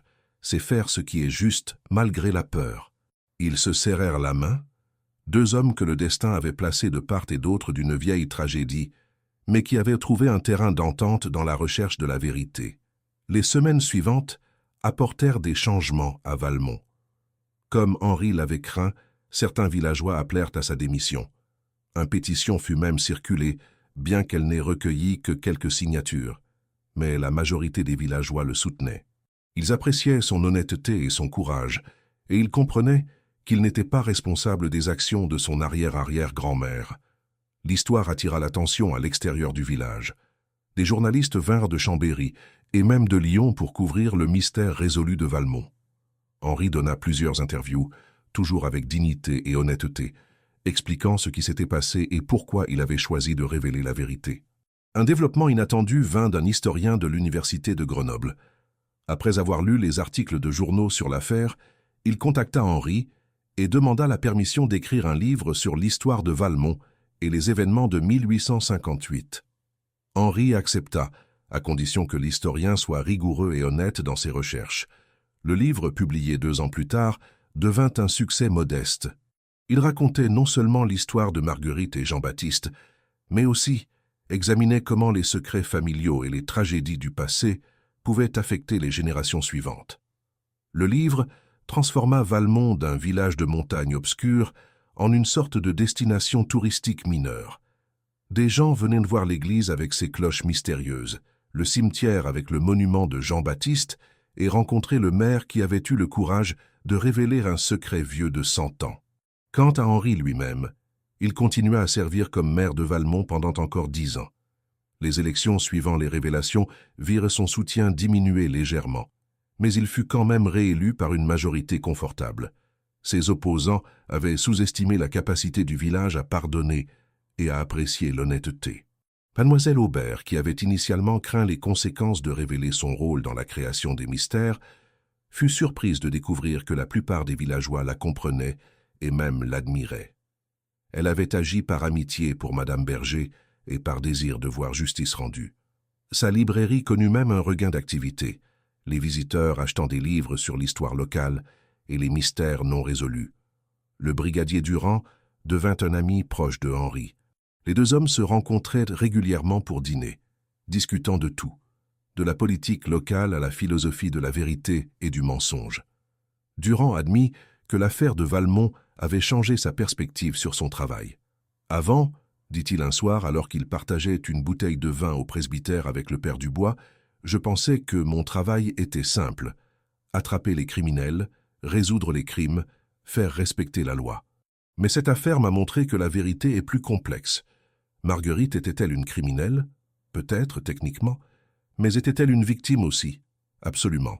Et Georges Renard, avec ses mystères élaborés, était-il un criminel ou juste un homme désespéré cherchant justice pour sa famille? La vie est rarement en noir et blanc, dit le père Dubois avec sagesse. La plupart du temps, nous vivons dans les nuances de gris. C'est là que nous devons trouver notre moralité, notre compassion, notre humanité. L'impact le plus profond de toute l'affaire fut peut-être sur la communauté de Valmont elle-même. Le village avait été forcé de confronter son passé avec tous ses aspects sombres. Cette confrontation, bien que douloureuse, apporta finalement une sorte de catharsis collective. Les gens commencèrent à parler plus ouvertement de leurs propres histoires familiales, de leurs propres secrets. Une culture de l'honnêteté et de l'ouverture commença à remplacer la vieille tradition des secrets bien gardés. Un exemple particulièrement touchant vint de Madame Roussel, la boulangère. 6 mois après les révélations, elle convoqua une réunion communautaire et révéla que son grand-père, considéré comme un héros local mort pendant la Première Guerre mondiale, avait en fait déserté et vécu caché pendant des décennies.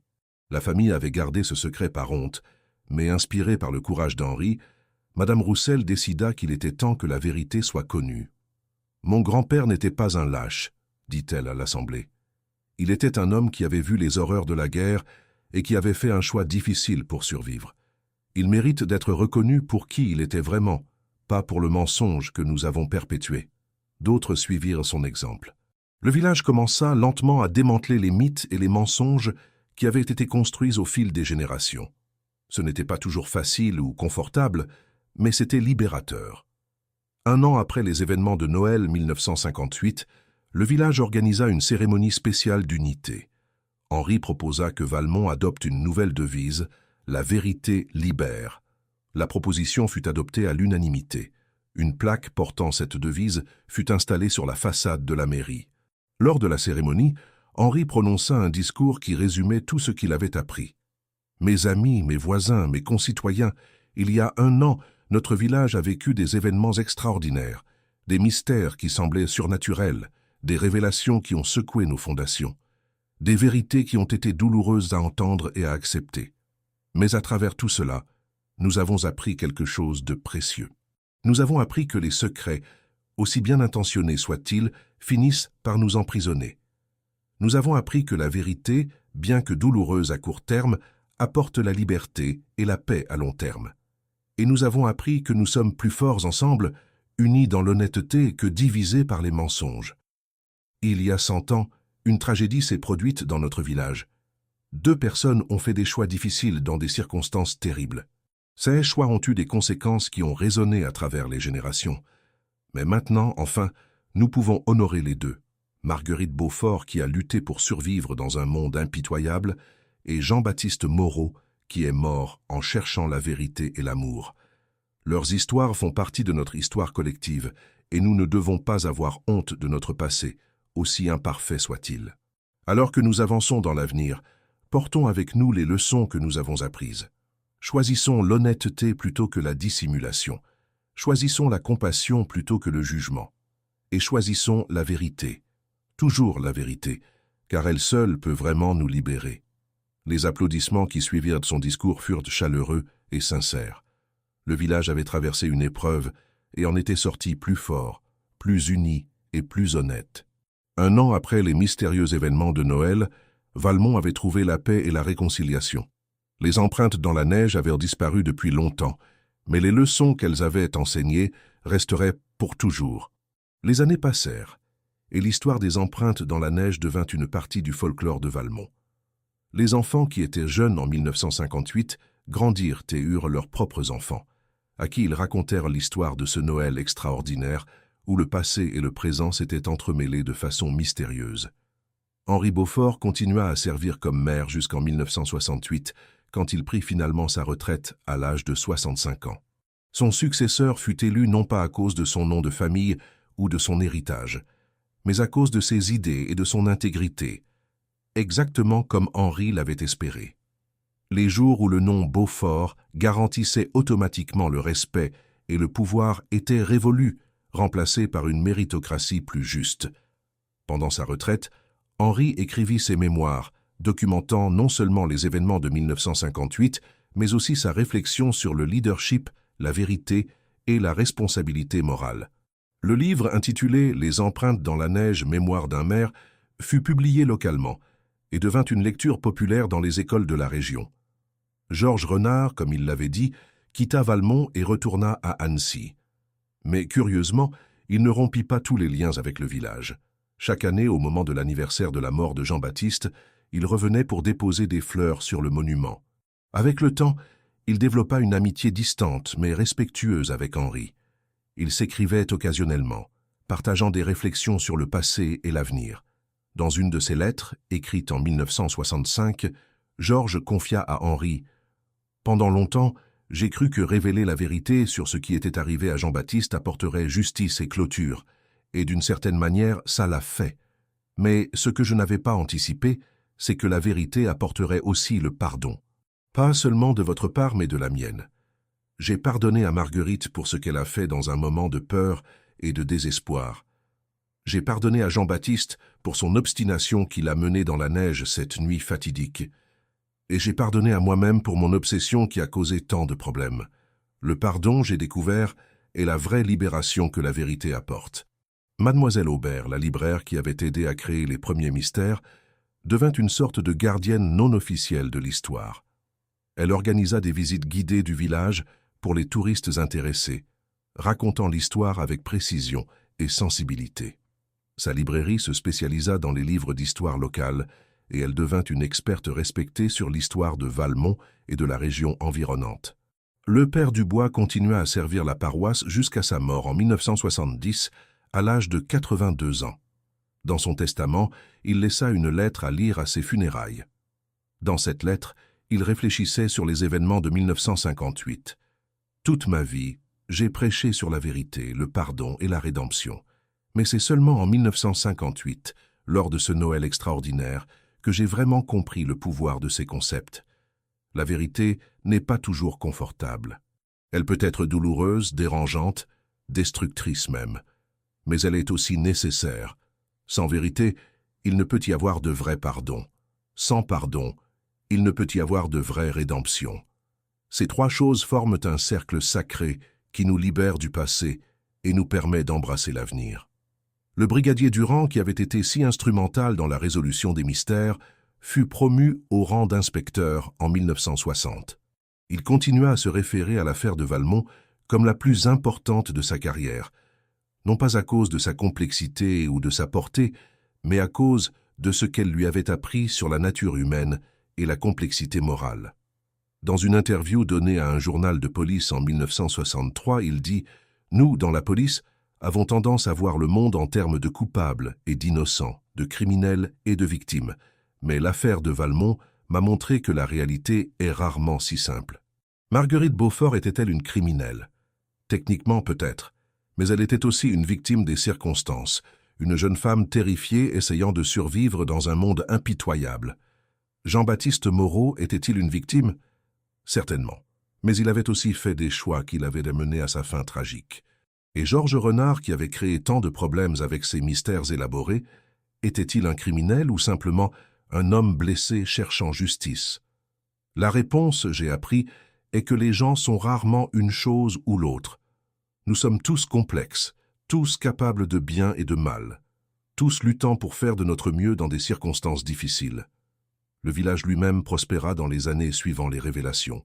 La notoriété apportée par l'histoire attira des touristes, ce qui stimula l'économie locale.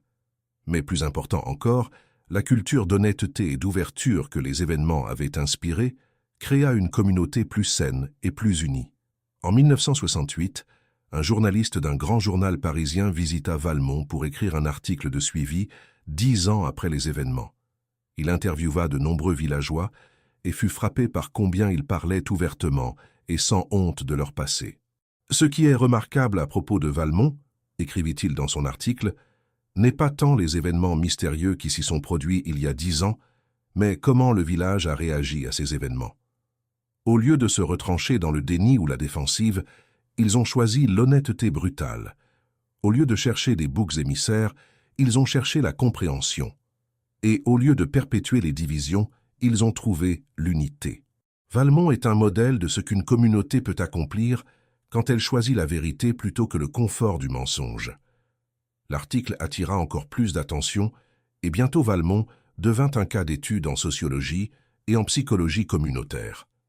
Des universitaires venaient étudier comment le village avait géré la révélation de secrets douloureux et comment cette gestion avait affecté la cohésion sociale.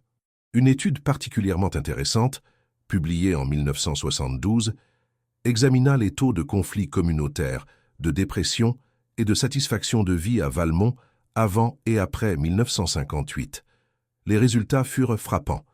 Malgré les difficultés initiales causées par les révélations, les indicateurs de santé communautaire à long terme s'étaient tous améliorés. Les gens rapportèrent se sentir plus connectés à leurs voisins, plus en paix avec eux-mêmes et plus optimistes sur l'avenir. Et il semble, conclut l'étude, que vivre dans la vérité, même une vérité inconfortable, est psychologiquement plus sain que vivre dans le mensonge, même un mensonge confortable. En décembre 1978, exactement 20 ans après les événements originaux, Valmont organisa une commémoration spéciale. Henri, maintenant âgé de 75 ans, revint au village pour l'occasion. Georges Renard fut également invité et accepta de venir. La commémoration commença par une messe à l'église, suivie d'une visite au cimetière où des fleurs fraîches furent déposées sur les monuments de Marguerite Beaufort et Jean-Baptiste Moreau. Puis le village se rassembla dans la salle communautaire pour un dîner et des discours. Henri, maintenant un vieil homme avec des cheveux complètement blancs, mais des yeux toujours vifs, monta à la tribune pour parler. « Mes amis, il y a 20 ans, notre village a vécu quelque chose d'extraordinaire. Des empreintes mystérieuses dans la neige nous ont menés à un voyage de découverte, non seulement sur notre passé, mais sur nous-mêmes. Ce voyage n'a pas été facile. Il y a eu de la douleur, de la confusion, de la colère. Mais il y a eu aussi de la guérison, de la compréhension et finalement de l'unité. Aujourd'hui, je regarde autour de moi et je vois une communauté transformée. Nous ne sommes plus liés par les mensonges du passé. Nous ne sommes plus emprisonnés par les secrets. Nous sommes libres, libres de vivre authentiquement, libres d'être honnêtes les uns avec les autres, libres de construire un avenir basé sur la vérité plutôt que sur la fiction. Je veux remercier chacun de vous qui a eu le courage de faire ce voyage avec nous. Je veux remercier spécialement Georges Renard qui est ici ce soir. Georges, votre quête de vérité pour votre famille, bien qu'elle ait commencé de façon problématique, a finalement mené à quelque chose de beau.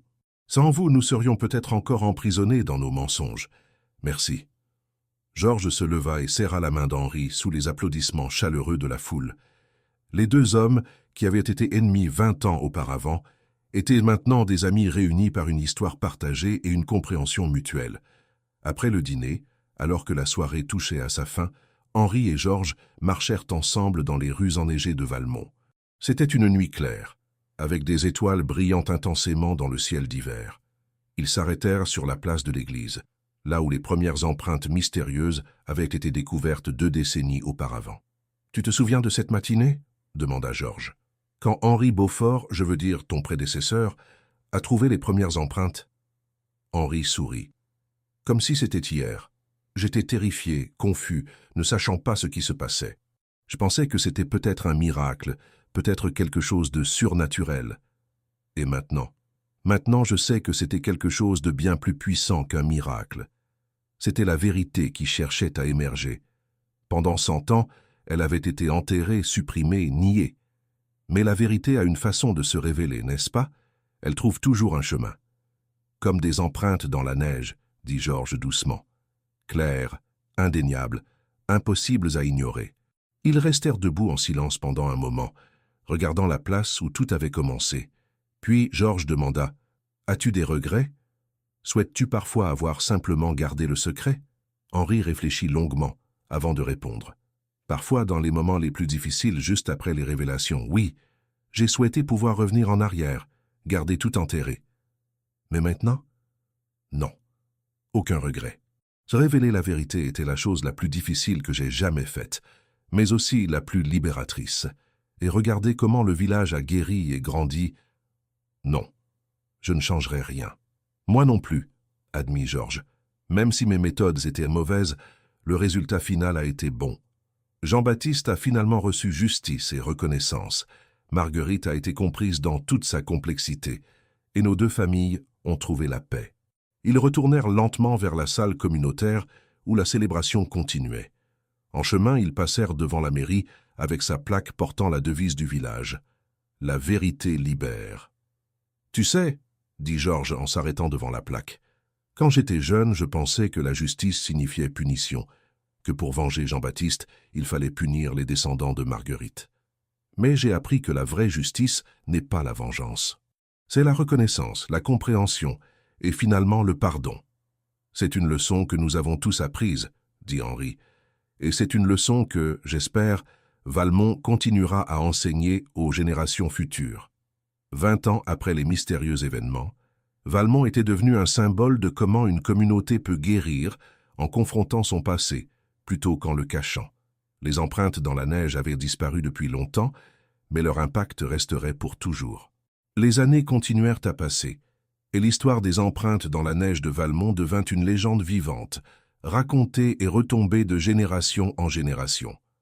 Chaque fois qu'elle était racontée, elle portait avec elle les mêmes leçons essentielles, que la vérité, bien que difficile, est préférable au mensonge, que les secrets finissent par empoisonner ce qu'ils touchent, et que la réconciliation est possible même après les trahisons les plus profondes.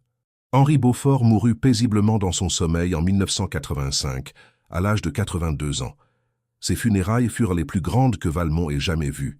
Des gens vinrent de toute la France pour rendre hommage à l'homme qui avait eu le courage de révéler la vérité, même quand cela mettait en danger sa propre réputation et son héritage. Dans son éloge funèbre, le maire actuel de Valmont dit « Henri Beaufort nous a enseigné que le vrai courage n'est pas l'absence de peur, mais l'action juste malgré la peur. Il nous a enseigné que l'honneur vient de l'honnêteté, pas du mensonge, même si le mensonge a été perpétué pendant des générations. Et il nous a enseigné que nous sommes définis non pas par les actions de nos ancêtres, mais par nos propres choix dans le présent. Henri a fait le choix de la vérité, et en faisant ce choix, il a libéré non seulement lui-même, mais toute une communauté. Georges Renard assista aux funérailles, maintenant lui-même un vieil homme de 67 ans. Après la cérémonie, il resta longtemps devant la tombe de Henri, réfléchissant à leur relation extraordinaire et improbable. « Merci, mon ami, » murmura-t-il finalement. « Merci d'avoir eu le courage que je n'avais pas, le courage de chercher la guérison plutôt que la vengeance. » Georges mourut 3 ans plus tard, en 1988. Dans son testament, il demanda à être enterré à Valmont, dans le même cimetière que Henri, Marguerite et Jean-Baptiste. Sa pierre tombale portait une inscription simple, « Georges Renard, 1918-1988. Il a cherché la vérité et a trouvé la paix. » Le village continua à évoluer et à changer avec les temps. Le tourisme devint une partie importante de l'économie locale. Des auberges et des restaurants s'ouvrirent pour accueillir les visiteurs. Mais Valmont ne devint jamais trop commercial ou artificiel. Il resta un village de montagne authentique, fier de son histoire, mais pas défini par elle. En 1998, 40 ans après les événements originaux, le village commanda une sculpture commémorative à un artiste local. La sculpture, installée sur la place de l'église, représentait des empreintes de pas dans la neige menant symboliquement de l'obscurité vers la lumière. Une plaque à sa base portait l'inscription « À la mémoire des événements de Noël 1958, quand les empreintes dans la neige nous ont menés vers la vérité et la vérité nous a libérés, les secrets créent des ombres, mais la vérité apporte la lumière, Henri Beaufort. » La sculpture devint un lieu de rassemblement populaire, particulièrement en hiver, quand la neige tombait et créait ses propres empreintes autour de la sculpture de métal. Les enfants aimaient jouer autour, créant leurs propres empreintes mystérieuses, transformant une histoire de tragédie et de secret en un jeu innocent. En 2008, 50 ans après les événements, le village organisa une célébration majeure. Les médias nationaux couvrirent l'événement et un documentaire télévisé fut produit racontant toute l'histoire depuis le début.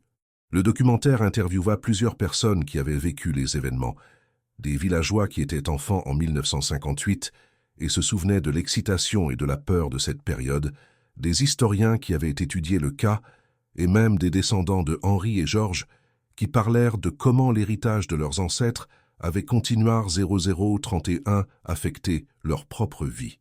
Un des segments les plus touchants du documentaire fut une interview avec la petite fille de Mademoiselle Aubert, qui avait hérité de la librairie de sa grand-mère. Elle parla de comment sa grand-mère, dans ces dernières années, avait souvent réfléchi sur les événements de 1958. Ma grand-mère disait toujours que créer ces empreintes mystérieuses était la chose la plus courageuse et la plus folle qu'elle ait jamais faite. Elle était terrifiée de ce qui pourrait arriver si elle était découverte. Mais elle sentait qu'elle devait le faire, pour son amie Madame Berger, pour Jean-Baptiste Moreau, et pour la vérité elle-même. Elle disait que parfois, la vérité a besoin d'aide pour émerger, et que nous avons tous la responsabilité d'aider quand nous le pouvons. Le documentaire se terminait avec une scène filmée pendant la nuit de Noël 2008, montrant la place de l'église, couverte de neige fraîche, la sculpture commémorative illuminée par des lumières douces, et le village rassemblé pour la messe de minuit. La caméra s'attardait sur les empreintes réelles dans la neige, pas mystérieuses cette fois, juste les traces ordinaires de villageois marchant vers l'église. Mais il y avait quelque chose de presque magique dans la scène, un sentiment que le passé et le présent se touchaient, que les leçons de 1958 résonnaient encore à travers les années. La voix off du narrateur concluait « Les empreintes dans la neige de Valmont nous rappellent que le passé n'est jamais vraiment passé. Il vit en nous, nous forme, nous défie. Mais nous avons le choix dans comment nous répondons à ce passé. Nous pouvons le cacher comme Marguerite l'a fait, créant des ombres qui durent des générations. Ou nous pouvons le confronter comme Henri l'a fait, trouvant la liberté dans la vérité même quand elle est douloureuse. Le choix, comme toujours, nous appartient. Aujourd'hui, Valmont reste un village prospère dans les Alpes françaises. Si vous le visitez en hiver, vous verrez la neige couvrir les rues et les toits, créant ce même paysage blanc et pur que les villageois ont vu ce matin de décembre 1958. Vous verrez la sculpture commémorative sur la place de l'église, le monument de Jean-Baptiste dans le cimetière, et la plaque sur la mairie proclamant « La vérité libère ». Mais plus important encore, si vous parlez aux villageois, vous entendrez dans leurs histoires et leurs valeurs l'écho de ces événements d'il y a tant d'années. Vous entendrez un engagement envers l'honnêteté, une appréciation de la complexité morale et une compréhension profonde que les secrets, peu importe combien bien intentionnés, finissent toujours par faire plus de mal que de bien. Les empreintes dans la neige ont disparu depuis longtemps, effacées par le vent et le temps. Mais leurs leçons restent, gravées non pas dans la neige temporaire, mais dans l'âme permanente d'une communauté qui a choisi la vérité plutôt que le confort, la lumière plutôt que l'ombre. Et chaque hiver, quand la première neige tombe sur Valmont, les villageois se souviennent. Ils se souviennent des empreintes mystérieuses, des secrets révélés, des vérités douloureuses qui ont finalement apporté la paix. Et ils sont reconnaissants. Reconnaissants pour le courage de ceux qui ont cherché la vérité, reconnaissants pour la guérison que cette vérité a apportée, et reconnaissants de vivre dans une communauté où l'honnêteté est valorisée au-dessus de toute autre chose. Les empreintes dans la neige de Valmont nous enseignent que le passé laisse toujours des traces. Mais c'est à nous de décider si ces traces nous mèneront vers l'obscurité du secret ou vers la lumière de la vérité. Voilà, chers auditeurs, comment se termine cette longue histoire des empreintes dans la neige. Un mystère qui semblait surnaturel, mais qui révéla finalement quelque chose de profondément humain. Notre capacité à cacher la vérité, mais aussi notre capacité à la révéler et à guérir. J'espère que ce récit vous a captivé et vous accompagnera vers un sommeil paisible. Si vous avez apprécié cette histoire, nous serions ravis que vous nous le fassiez savoir dans les commentaires. Dites-nous ce que vous avez pensé de ce voyage à travers Valmont et ses secrets. Et si vous souhaitez nous aider à continuer de créer ces belles histoires pour vous, sachez que vous pouvez nous soutenir via le Super Thanks de YouTube. Il n'y a aucune obligation, aucun montant requis. Donnez simplement ce que votre cœur vous dicte, si vous en avez les moyens et l'envie. Mais même si vous ne pouvez pas ou ne souhaitez pas contribuer financièrement, votre présence ici ce soir, votre écoute attentive et le like que vous pourriez laisser sur cette vidéo sont déjà des cadeaux inestimables pour nous. Merci infiniment d'être là. Bonne nuit à tous. Dormez bien, rêvez paisiblement. Et rappelez-vous, la vérité laisse des empreintes qui ne s'effacent jamais vraiment, même quand la neige fond. À très bientôt pour une nouvelle histoire.